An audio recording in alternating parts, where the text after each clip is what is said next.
konsultasi nyusun sama Mama ya, ada nggak satu momen yang emosional juga yang pas akhirnya tuh asli bisa keluar lagi? Boleh dong di-share ke Mami juga di sini gitu ya. Ada banget. Waduh, udah langsung ada banget.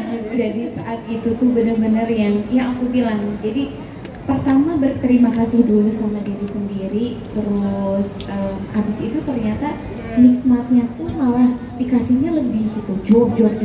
Jadi bukan cuma banyak dikasih asinya, tapi si asinya teh jadi kuning banget. Ya Allah, itu kental banget. Terus Masya Allah banget saat itu tuh yang fotoin aku tuh ngirim ke Dok Eca sama CUU. Alhamdulillah banget Ci, Dok, kondisi aku sekarang asinya udah sangat-sangat baik, dan bukan cuman banyak tapi kualitasnya juga bagus, lemaknya juga banyak dan kuning, bener-bener kuning warnanya gitu. Jadi saat itu tuh saking udah nggak tahu lagi apa yang diutarain, jadi aku cuma kirim emoticon nangis aja, udah nangis kejer. Abis itu aku teleponin aku tuh gitu, kalau chatan sama Ciu biar dia cepet balas, aku telepon, Ci tolong balas, lihat WhatsApp Dede sekarang gitu kan. Ya padahal dia cuma kirimin foto ASI doang. Jadi yang penting udah dilihat, alhamdulillah seneng gitu. Kalau Dok Eca tuh bener-bener yang aduh Masya Allah banget deh. Pokoknya udah kalau konsultasi sama Mang Uung tuh the best. Dede ngerasain banget bagaimana telatennya ditemenin, terus ya bersyukur, dan Dede mungkin salah satu orang yang sangat beruntung yang bisa langsung didatengin malah sama dokternya langsung gitu. Oke, nah aku mau tanya sama Mugi sama Mama Lesti langsung bareng gitu ya. Kalau misal nih dari Papa Raffi atau Papa Bilar gitu, support sistemnya gimana nih? Kenceng banget gak nih pas waktu nyusuin nih? Kayak gitu. Ya alhamdulillah cukup ya.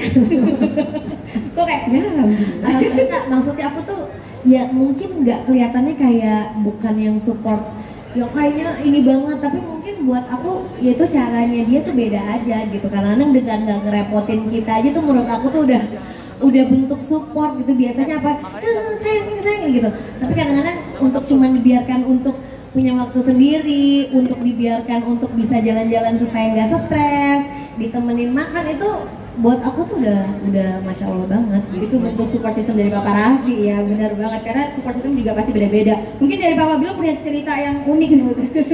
Kalau aku banyak, karena memang bener-bener ditemenin banget, apalagi anak yang kedua. Jadi anak yang kedua itu sampai yang selalu ingetin per berapa jam untuk pumping itu Papa Bilar.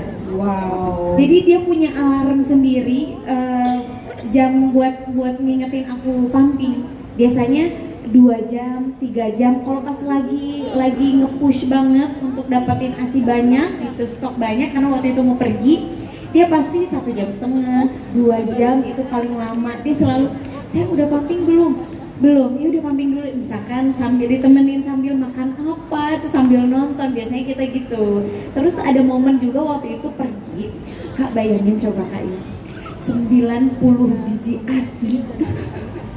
Terus Dede harus berjuang, dan dia kan ngeliatin ya bagaimana Dede mau pompa ASI dimanapun Dede pumping gitu.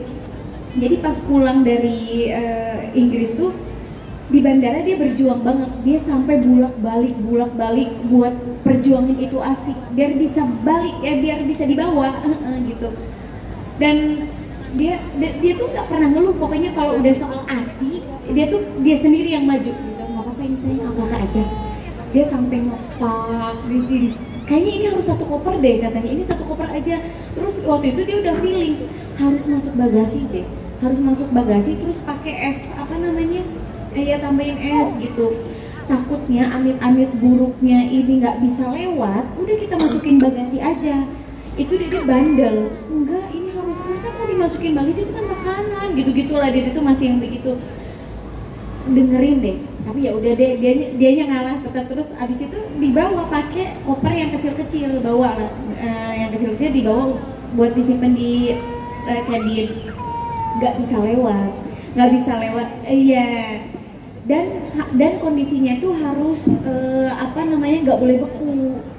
Iya, justru malah nggak boleh beku waktu di Bandara London waktu itu. nggak boleh, katanya harus dicairin. Dia marah-marah, nggak mau lah ya nanti kualitas, gitu-gitulah dia marah-marah sama dia. Terus akhirnya orang bandaranya tuh nyaranin ya udah dimasukin ke bagasi aja. Akhirnya singkat cerita udah balik lagi bawa nenteng koper keluar lagi. Tapi cekinin lagi itu dia, tapi dia nggak ngeluh sama sekali, cuma jadi justru ngerasa bersalahnya tuh sekarang begitu udah terlewati gitu. Tapi dia abis itu marah lagi karena apa? Ternyata itu ASI terbangnya itu penerbangan besoknya. Waduh, terbayang ibu-ibu bagaimana perasaan saya? Soalnya udah terakhir dimasukinnya, jadi nggak kebawa, diterbangnya lah.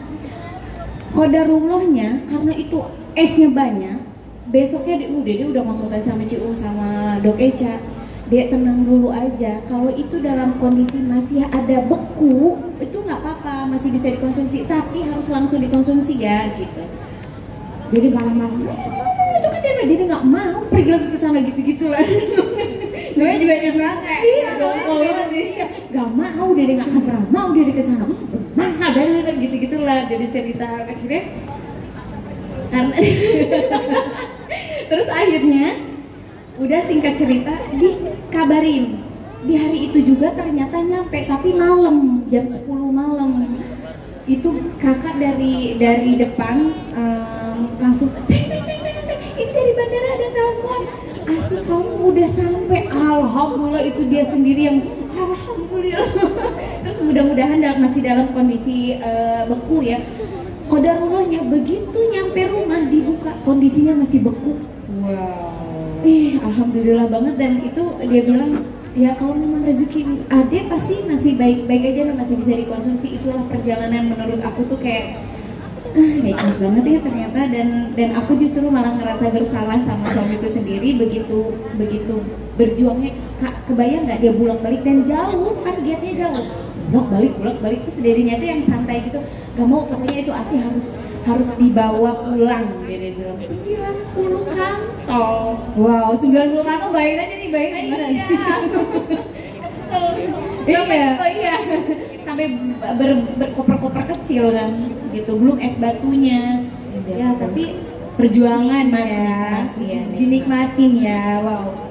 Garda terdepan ya sebetulnya ya. Even mungkin kayak suami yang misal nih ya, suami yang kayak tadi Mama Gigi cerita ya, mungkin nggak yang cukup sekedar kayak nggak ngerepotin aja gitu, yang nggak nambah-nambahin aja masalahnya, itu aja udah jadi support system buat kita gitu, sesederhana itu gitu. Makanya privilege gitu ya, karena kan kayaknya malah sosok artis tuh mungkin lebih menggampangkan gitu ya, karena mereka punya privilege yang banyak gitu, jadi mereka lebih banyak pilihan gitu. Tapi